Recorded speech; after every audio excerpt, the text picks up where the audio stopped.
সুন্দরবন সম্পর্কে বলতে গেলে এটা দেখতে হবে, সুন্দরবন দেখার জিনিস। আমি মনে করি বাংলাদেশে থেকে যদি কেউ সুন্দরবনটা না দেখে তাহলে তার বাংলাদেশ দেখা অসম্পূর্ণ থেকে যাবে।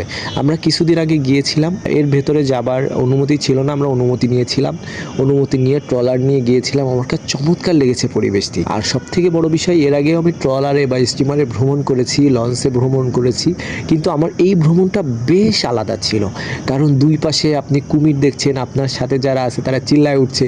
এটার যে কী একটা আনন্দ, কী একটা ভালো লাগা, এই ভালো লাগা আসলে কেউ যদি ওখানে না যায়, এটা যদি অনুভব না করে, তখন এটা বলে বোঝানো যাবে না। আসলে অবশ্যই স্বীকার করতে হবে, এটা হচ্ছে আল্লাহর দেয়া সৃষ্টি একটা নিয়ামত বাংলাদেশের জন্য। আর এটা হচ্ছে ওয়ার্ল্ড হেরিটেজের একটি পার্ট, ইউনেস্কো কর্তৃক স্বীকৃত পৃথিবীর একমাত্র ম্যানগ্রোভ বন। তো এটা অবশ্যই আমার সাজেস্ট থাকবে, যদি কেউ বাংলাদেশ ভ্রমণ করতে চায়, বাংলাদেশ দেখতে চায়, সে যেন অন্তত সুন্দরবনে যায়। সুন্দরবনে অনেক কিছু দেখার আছে।